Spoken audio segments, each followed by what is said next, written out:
passe, chevaux et tortues, l'île de Beauté est aussi l'île aux animaux. Escapade sauvage en Corse pour redécouvrir les richesses, mais aussi la fragilité d'un milieu naturel incomparable.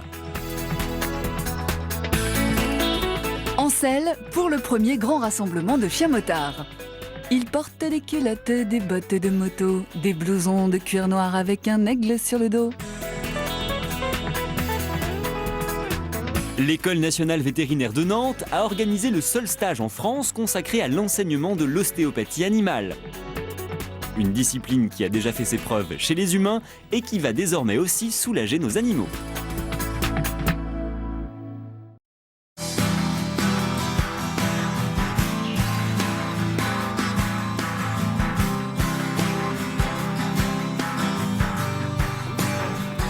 En ce dimanche après-midi, si cette jeune chienne est aussi joyeuse, c'est qu'elle sent bien que son maître lui réserve une balade comme elle les aime, en moto. Et ça tombe bien, car figurez-vous que mademoiselle ne supporte pas la voiture. Bisous. Ouais. C'est bien un peu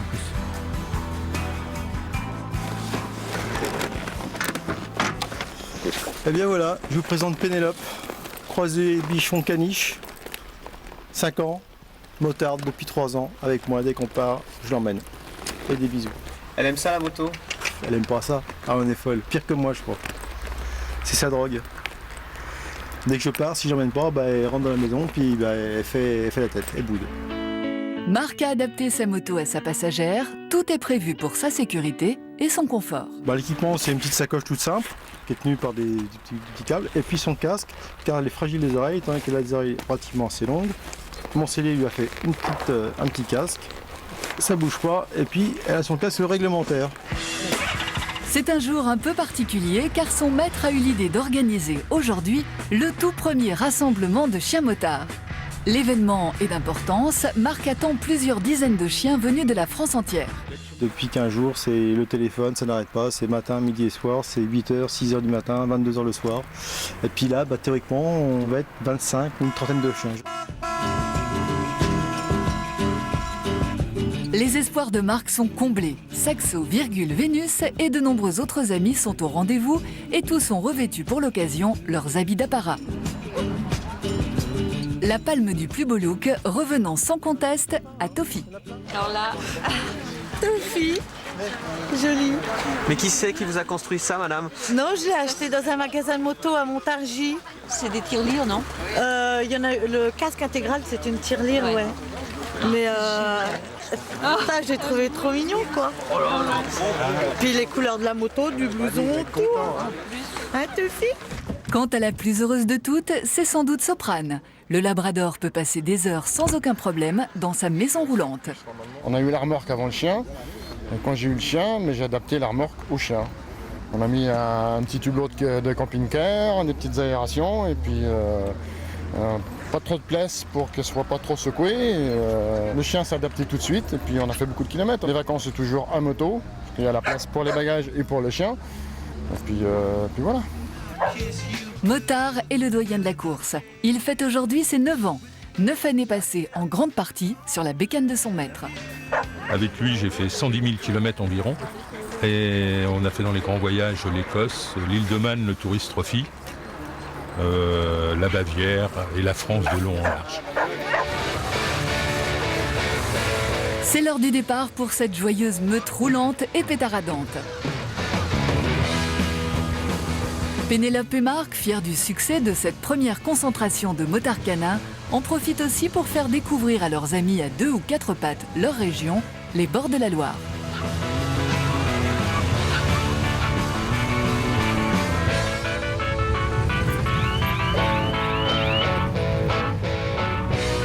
Après une petite heure en roue libre, il faut penser à se dégourdir les pattes et à se désaltérer. Certains ont même d'autres idées en tête.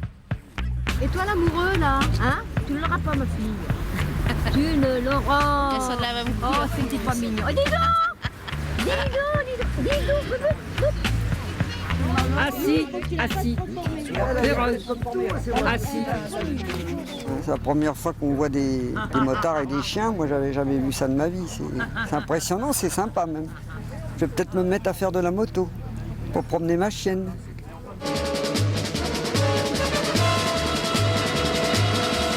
Un tel périple ne s'improvise pas. Depuis plusieurs semaines, Marc étudie le parcours et il a même mis sur pied une escorte afin d'éviter tout accident de la circulation.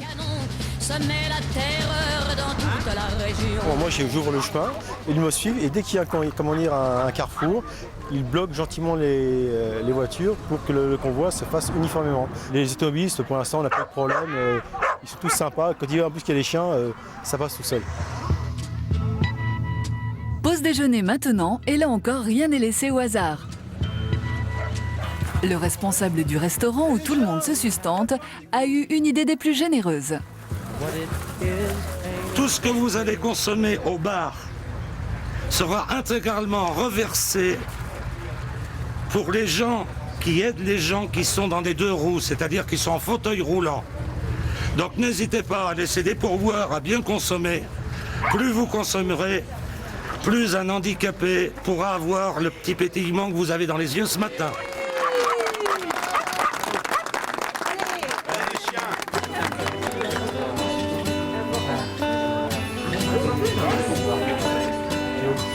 Et à l'heure du bilan, Marc est plutôt satisfait de sa journée.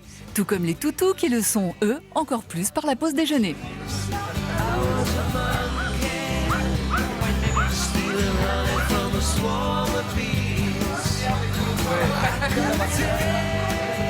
Alors ce matin, on nous a compté au départ du relais, il y avait 30 chiens, 45 motos et une 60aine de participants. Alors pour une première, je pense que c'est une belle réussite. Le plus éloigné, c'est la Corse. Et il y a des gens qui viennent de Niort, enfin toute la région de France, de Paris, donc des Bretons. Et j'espère créer un club au niveau de la France où on pourra faire des tournantes dans toute la France. Faire 2 réunions dans l'année, et aussi bien dans le nord, dans le sud, dans l'est, dans toutes les régions. Le rendez-vous est déjà pris pour l'année prochaine, alors amis motards, si vous souhaitez participer à cette fête, n'hésitez pas à contacter Marc et Pénélope en vous connectant sur notre site internet france2.fr.